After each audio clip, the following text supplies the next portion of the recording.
¿Qué pasa, campeones? And welcome to the Churros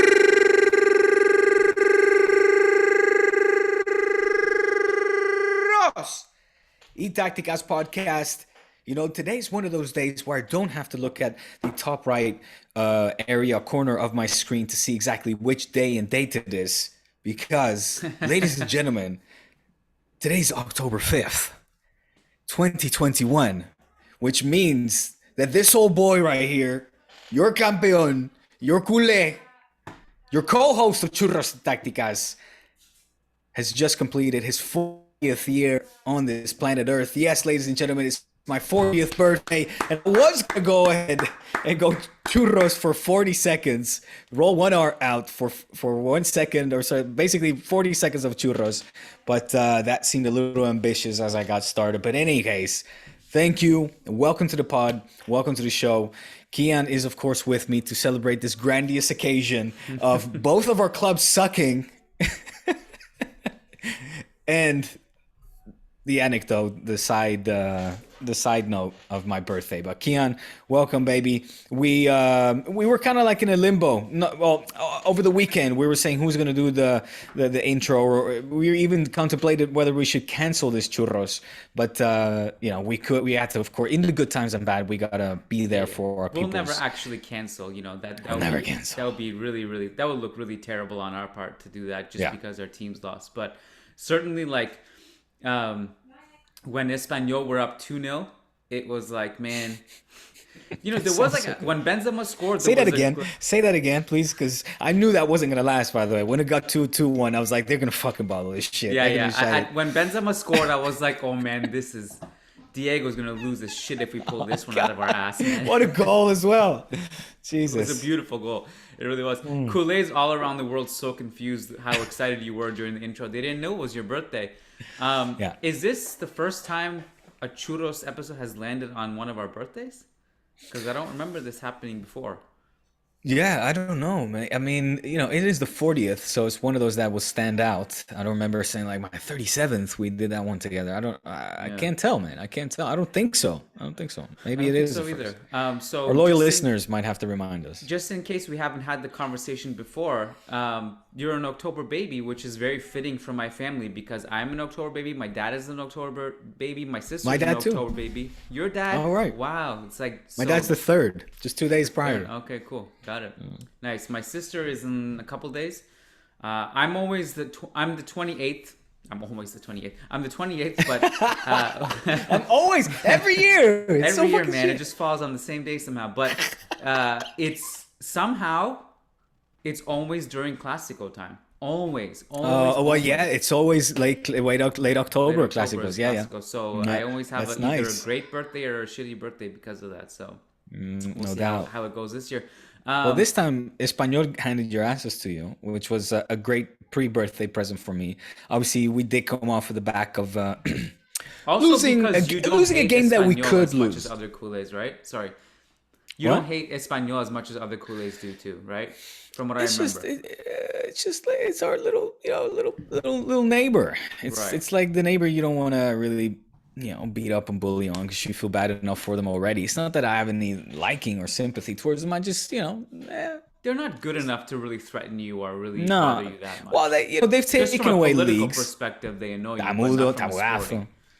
Okay, well, politically, I don't get into political conversations too much with people here because culturally we're very different. So, I try to learn and listen and not partake in debates. I ask questions, but in any case, let's not make this one political today, Kiyan. No, I could go there though. I can always go there, especially in October, of course. And Catalonia is an important month. Avoid politics as much as possible. That's my rule. So we left it. Sorry, I was saying yes. Madrid. Yes. What were you saying? No. What was I saying? What was it like finally losing to fucking Espanyol? Felt so goddamn good. It's an interesting one because Espanyol are one of those teams that for years they're not a team that you worry about, I think the last time, this is going based on memory now, but there was that one where Sergio Garcia scored against us and we were really shambolic. and that was away to Espanyol. And then you're thinking back to the Tamudo days, and that's kind of the last time they really bothered us. But in between, it's been pretty routine for us playing against them. And even like to start this game, I noted that on the Management podcast after the game with Ewan, it was Ewan and I who recorded the post game show, that like the beginning of the game seemed pretty comfortable. Like we were playing by their press pretty well. I liked the lineup, but then things just got worse and worse and worse. And the 4 center midfield lineup for us, Camavinga, Modric, Cruz, Fede, was really exciting for us on paper, but when you see it play out schematically, it was a disaster because they were all out of position. They were confused. Ancelotti himself said that it was confusing after the game. And Espanyol were really good. So I give them a lot of credit. And Raul de Tomas, who is one of my favorite non-Real Madrid players, had a really good game. Sergio Darder was really good. Who was the other one? Mbarba gave us a lot of problems, and I just don't think we defended well at all. So it was just a hat tip to Espanyol, but we were just bad off from every perspective. And now that Vinicius has cooled down, Benzema's by himself again. So you need that help from Vinicius. You need that help from Hazard, who's like barely playing at this point.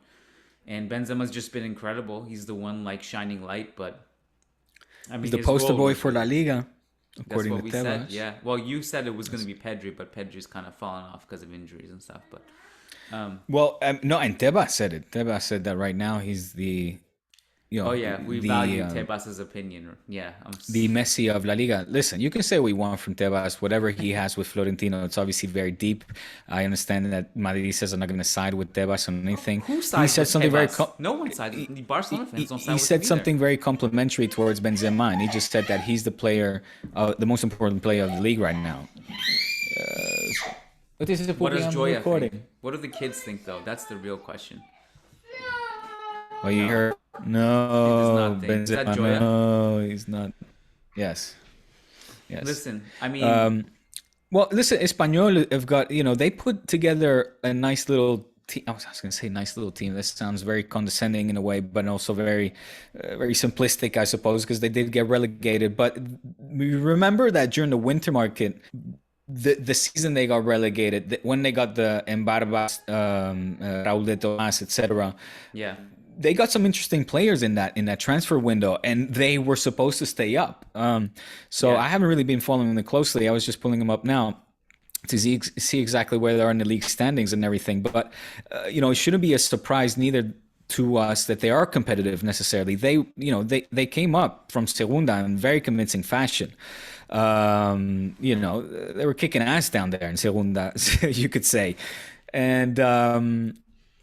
So look, here it is. Okay, they're 13th, classic Espanyol territory. But they along with there's like five points adrift. There's a couple teams in La Liga, them and Villarreal, who I think, and there's a couple other ones I have to look at it deeper, that their place in the standings is not really a reflection of how they've been this season. And Vicente Moreno was talking about it after the game that we've played well, we just have had some bad fortune with results, and once things normalize, now I don't expect them to make a Europa League place. So mid-table is going to be where they will be by the end of the season. Probably they're certainly not bad enough to be relegated, and they're not good enough to be in Europe, which is a fine place to be in for a team that just got promoted.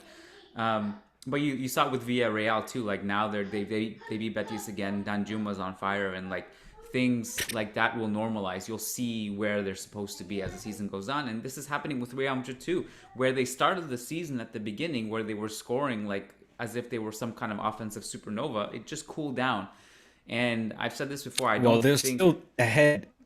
They're ahead, but they're not like... No, but in goals scored, you guys are twice as much as anybody else. I know. It'll take Madrid scored 22 goals.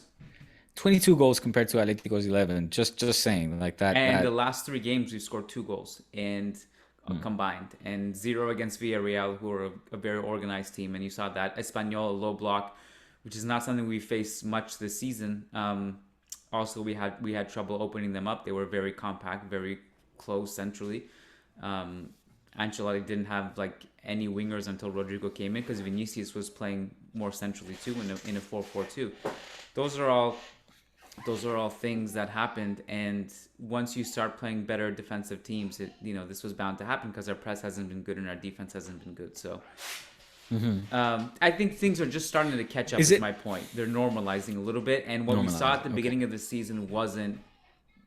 This is why I hate the beginning of the season, because I think it takes like 2 months for us to realize who's what, who's real, who's not, what is real, what isn't. It just takes time for us to actually kind of see the truth.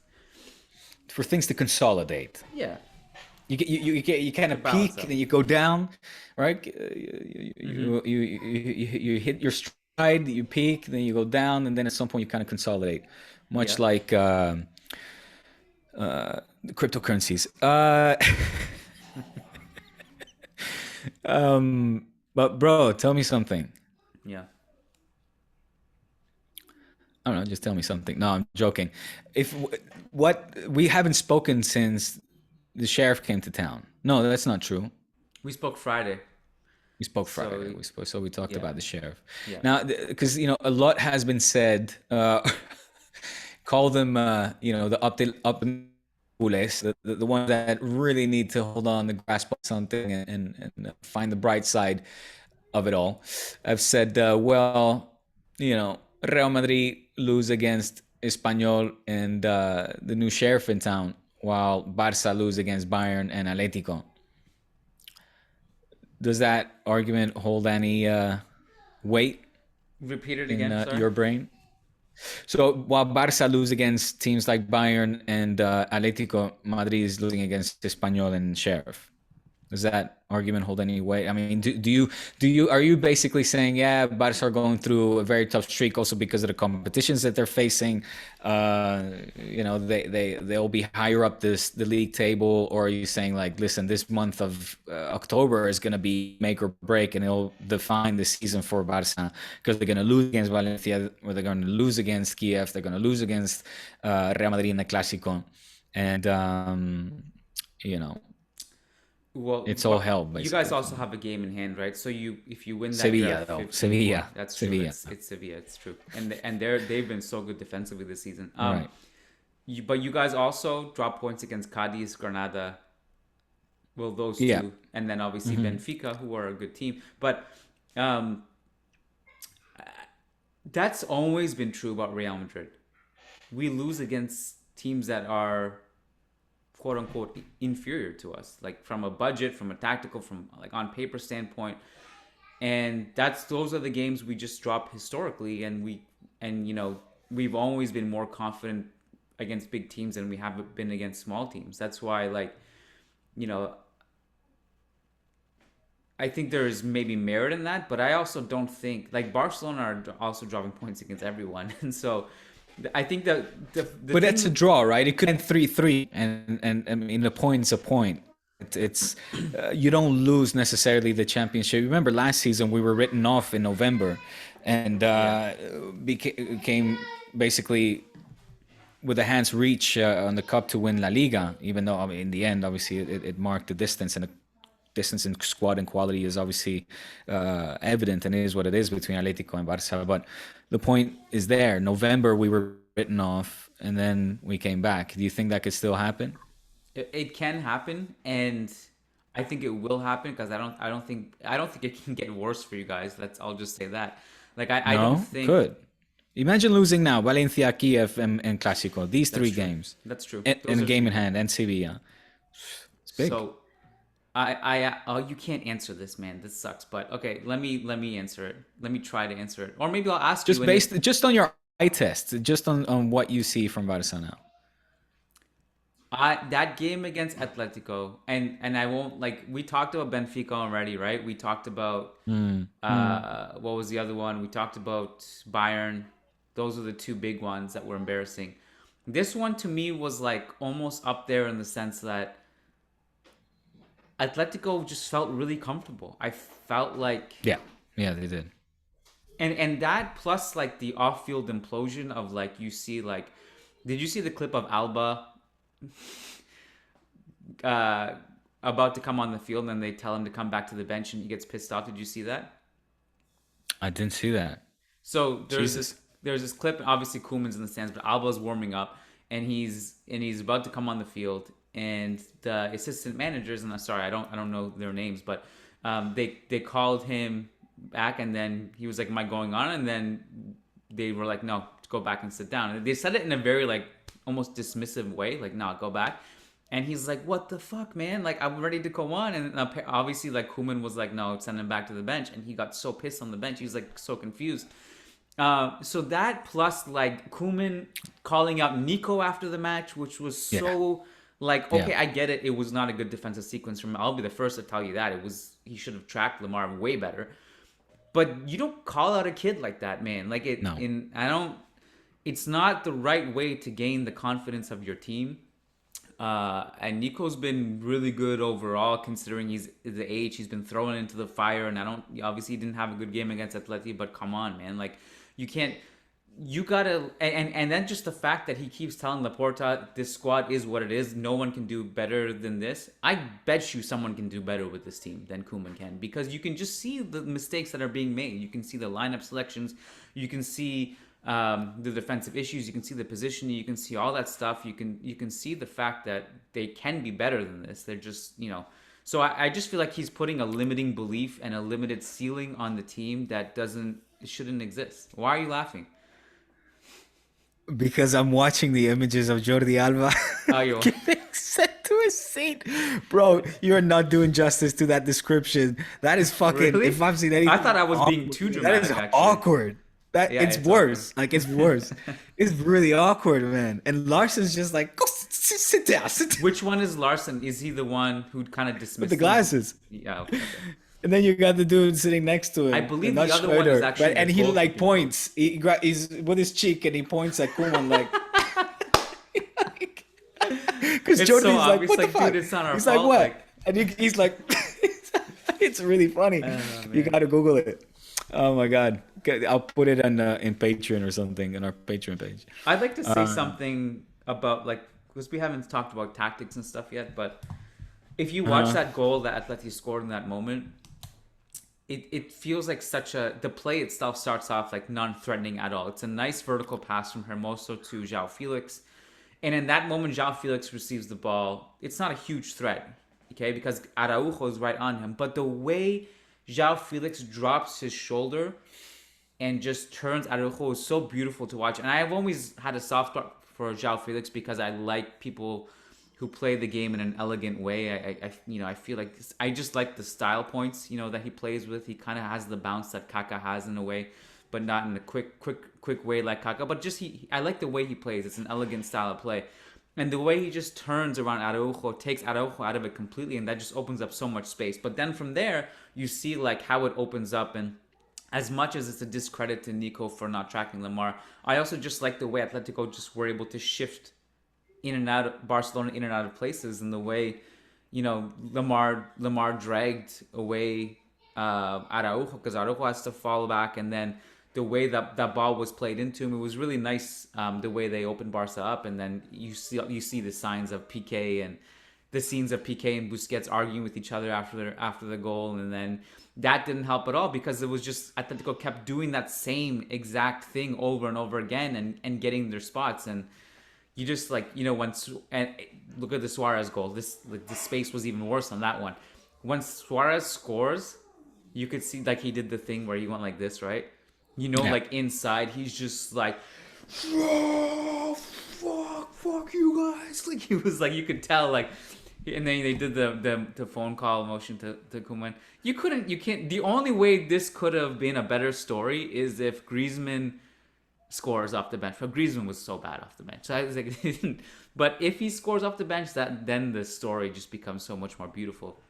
But again, Real Madrid fans, like it's almost like we should have saw this coming. That game was too good for us to like. We of course we were gonna drop points, and actually Real Madrid fans, funny enough, a lot of them were like, you know what, we actually need Barca to beat Atletico because for a league title standpoint, it's like maybe Atletico is someone we have to worry about more. So we all lost. We all lost this weekend, all of us, except for Atletico. Except for Atletico. What a brilliant goal from Lamar, from the whole team that you mentioned. I mean, you described it perfectly. That run from Joao Felix. It's I almost feel honored, as in it almost feels like these kind of goals and these kind of plays have to be against top clubs, top competition. And I want to think that Barca raise people's pulses and motivation just that little bit, that it brings out the best of them. Because, we saw the best of Joao Felix in that goal. And unfortunately, we don't see it enough on a regular basis. But hopefully it'll serve as a trampoline for him to continue on and be more often included in the starting 11 of Cholo, and these types of things. And this is something that he can build on to be that brilliant footballer, that elegant footballer, like you described him as, which I agree. Which I know that's why you have such a massive soft spot for, Barca and the prime days, at least, because you appreciate that good football, that elegant football, that touch football, the passing, the moving. And it was just a beautiful goal. Liked it. That's why I. Oh, I know you did. Yeah. I mean, you're any football fan, honest football fan. I didn't hate it. I didn't hate on it. I hated it because you hated suffering. I hated playing playing against it. Right. Yeah. Taking the beatings against it. But I didn't have being dominated and ridiculed by it. But it felt better seeing as it was so elegant. Just cling on to this, man. It's all you got right now. It's all you got. That's all I got. Back to the past. So let me do it. Let me do it. Yeah. Let me revisit that. It's my birthday. The older we get, the more we love to reminisce. Look, I think these are the kind of games that you can lose as well. Barca, were we expecting Barca to win? No. Was this as humiliating and as bad as the Bayern Benficas? No. Coutinho had it, we could have scored the odd goal. It just didn't feel like this team was going to pull it off because of the funk that we're in at the moment. And I'm quite fearful for what's to come. The fact that we do have to face a Valencia that, even though according to you they are still not, they haven't consolidated yet. Let's say they're still on the rise. They're not crashing down or anything at the moment. For me, they're playing very good football, but whether they can keep it up, you're more dubious than I am. I think we're gonna see a Valencia that's gonna be competing for European spots, no doubt about it. So I'm just fearful for what's coming up next. There's not much. I mean, I can say about this game against Atletico because it was one of those where I was just expecting to lose, quite honestly, quite frankly. And it was written in the skies that Luis Suarez was going to get his goal, that he was going to do his recadito to Koeman. It had to happen.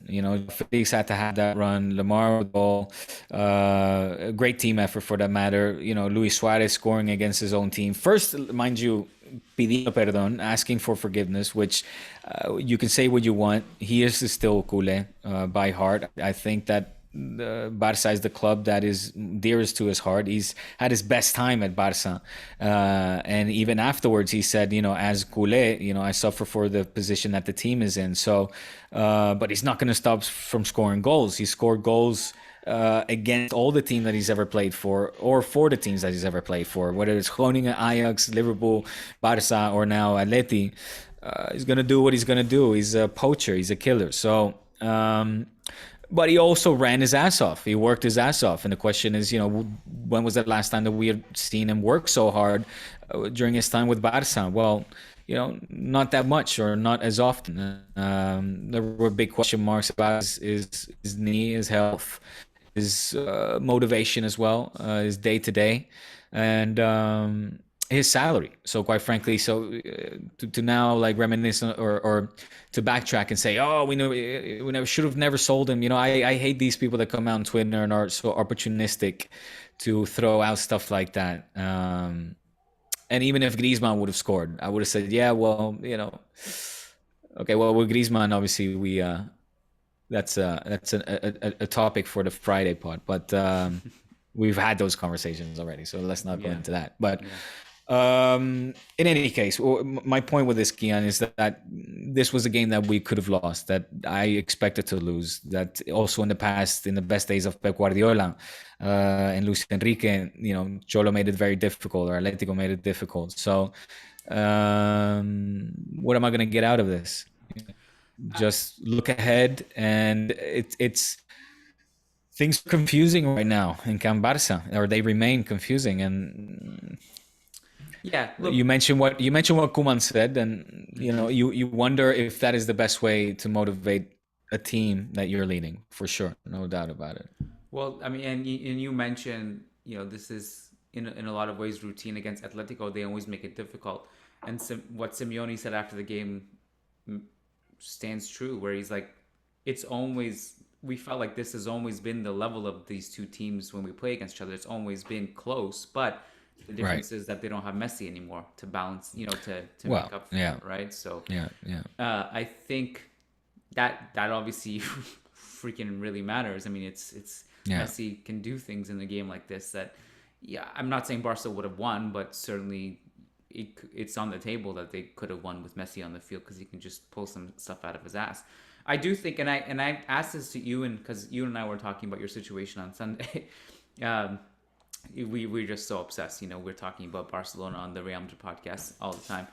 Like, if Barca can't afford to sack Koeman, will they ever sack Koeman? Like, how bad does it have to get?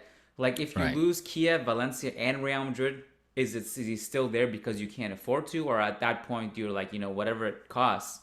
But the problem is you can't afford another really good manager unless you just promote Sergei, which, can it get worse? Why not just do that? I think we're almost at that stage. Unless there's a big turnaround in the next month or so, I would certainly look at that as an option.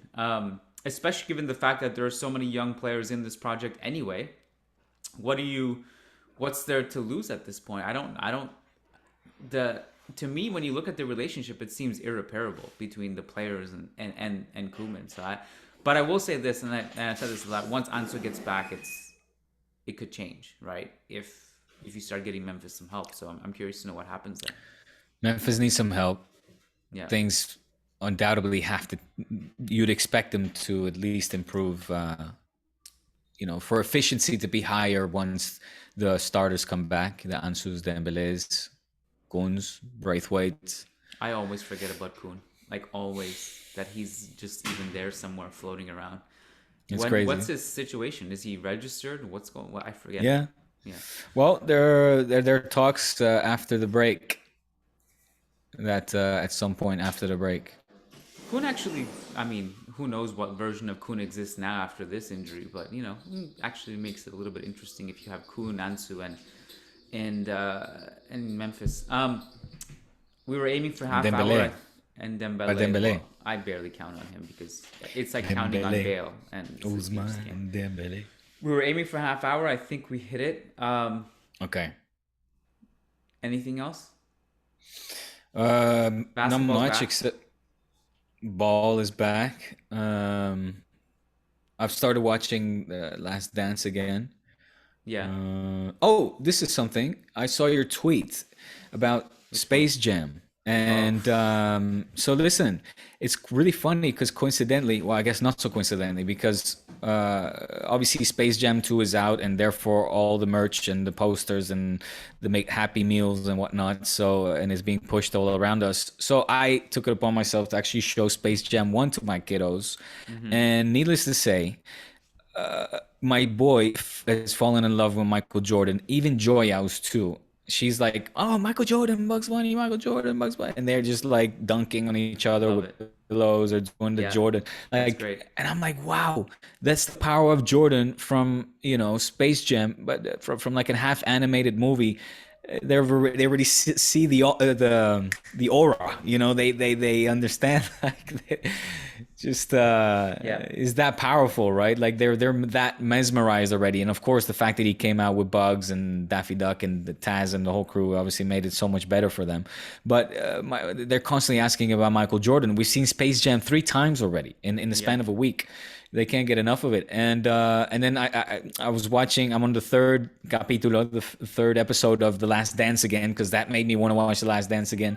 And my son he woke up and he came into the living room, saw Michael Jordan Last Dance. He's like, "What's that?" And I was like, "It's a show." And he's like, "About what? Michael Jordan?" And I'm like, "Yes." And he's like, "I have to watch it with you." And I laugh and I go, we will. And I was like, it was 11:30, almost midnight. So anyway, I brought him back to bed. But I was like, I can't wait to see this with my son, and the inspiration that Jordan continues to be and everything. And so I got excited about that, and it's just funny to have them all crazy about Michael Jordan when they've never seen him play basketball, only in Space Jam. And I said as well, because then obviously my son knew about Space Jam too, and he's like, well, there's another Space Jam. I was like, yeah, we'll watch it as well. And then I saw your tweet today, and I didn't know. And then my wife was like, yeah, a friend of mine has seen it too. She says she fucking hated it, and so I guess it's not good, huh? Yeah, so I mean, I guess if anyone is planning to see that and they don't want spoilers right now, you can log off or cover your ears or whatever, or maybe the Monstars win. There's no Monstars. It's just so Luca's like your kids. He's watched that first Space Jam so many times. He's obsessed with Michael Jordan because of it, and he's never seen him play. Obviously, but I've shown him highlights and stuff of him dunking. He thinks that's cool. He's always dunking on his little net, which is great. As a dad, you love to see it, right? You love to see him not only like get introduced to the classic stuff, not the what we see now. I'm not saying all the stuff now is good, but the fact that he gets to see the classic stuff is really heartwarming for me. I'm sure for you as well, right? Exactly. But when I saw Space Jam 2, and this was his first movie theater experience ever. And I took him out of daycare. Yeah, that was cute, man. Yeah. I took him out of daycare early because I was like, we're going to go see the new Space Jam 2. I got him the whole popcorn box with the candy and juice and stuff, and he was excited. And he watched the whole thing. And at the end, he was like, can we go watch the Michael Jordan one now? That's what he said. He's like, He's like, Michael Jordan is better. Michael Jordan. And I think it's just like... Wait. That we went. Yes, your dad of the century. It felt like there was a lot of missed ops in Space Jam 2.